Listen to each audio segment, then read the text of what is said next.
কতগুলো একদম দেশি তরতাজা কই মাছগুলো দেখছেন কত সুন্দর। আর এখানে গোল্ড ফিশ আর সাথে একটা রুই মাছ।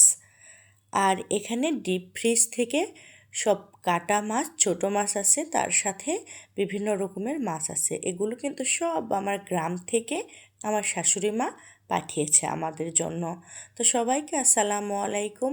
ডে উইথ মনিরাতে স্বাগত জানাচ্ছি। আমি মনিরা। এই টাটকা গোল্ড ফিশ মাছটি আমি আজকে রান্না করব, তাই মাছগুলো সুন্দর করে পরিষ্কার করে নিচ্ছি আর মাছগুলো কেটে নিচ্ছি। মাছের পেট তো অনেক বড়, দেখে মনে হচ্ছে অনেকগুলো ডিম পাওয়া যাবে, কিন্তু মাছের পেটের ভিতরে হাত দিয়ে দেখি ডিম না। এই মাছটি মনে হয় ছেলে মাছ, তাই মাছের পেটের ভিতরে সাদা কি জানি অংশ ডিমের মতো। আমি জানি না, যারা অভিজ্ঞ আছেন তারা কমেন্ট করতে পারেন এগুলো কি। তো যাই হোক, আমি মাছগুলো কেটে নিচ্ছি। তো আমার হাজব্যান্ড বলছে যে আমি আজকে মাছ রান্না করে খাওয়াবো। তো কি আর করার, ছেলে মানুষ যখন রান্না করে বাসায় তখন তো মনে হয় যে মেয়েদের ঈদ এসেছে, ঈদের মতো আনন্দ লাগে। আমি এই মাছগুলো ভালো করে পরিষ্কার করে নিলাম আর বাকি সব মাছগুলো ফ্রিজে রেখে দিব। আর দেশি কই মাছগুলো আজকে আর কাটতে পারবো না, কারণ অনেক রাত হয়েছে।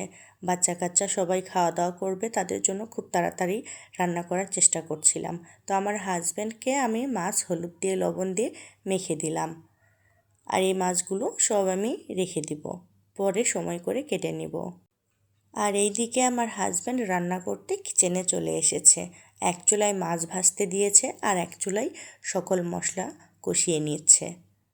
আমি একটু ভিডিও করছিলাম। আমার খুব ভালো লাগে যখন সে আমাকে রান্না করে খাওয়াই।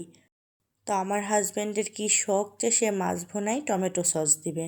তো কি আর করার, সে যেহেতু দিতে চাচ্ছে। আপনাদের হাজব্যান্ডও কি এরকম আজব আজব রান্না করে? আমি তাকে সসের বোতলটি এগিয়ে দিলাম। সে তো ইচ্ছা মতো সস দিচ্ছে। আর এইদিকে দেখেন আমার কিচেনের অবস্থা কীরকম করেছে, একদম নোংরা করে ফেলেছে। এখন এগুলো আমার পরিষ্কার করতে অবস্থা খারাপ হয়ে যাবে। তো যাই হোক, মাছ কষানো শেষ করে তারপরে রান্না শেষ করে ফেলে। তো দেখেন আমার হাজব্যান্ড মাছ ভুনা করেছে, কত সুন্দর কালার হয়েছে। তার হাতের রান্না কিন্তু খেতে অনেক মজা। আমি এইদিকে ডাল রান্না করেছিলাম, আর এখানে পুঁটি মাছগুলো ভাজি করেছিলাম, আর এখানে ভর্তা ছিল, আর গরম ভাত ছিল। তো সবাই ডাইনিং টেবিলে বসে পড়েছে খাওয়ার জন্য। তো কার কার এরকম লক্ষ্মী জামাই আছে কমেন্ট করবেন। আর যারা ভাইয়ারা আমার ভিডিও দেখছেন তারা কিন্তু অবশ্যই ঘরের প্রতিটি কাজেই আপনাদের প্রিয় মানুষকে সাহায্য করবেন, তাহলে সংসারের সুখ আপনা আপনি চলে আসবে। আমার এই কুকিং অ্যান্ড ব্লগ ভিডিও যদি ভালো লাগে তাহলে ফলো এবং সাবস্ক্রাইব করে পাশে থাকবেন আর ভিডিওটি শেয়ার করে দিবেন। আল্লাহ হাফেজ।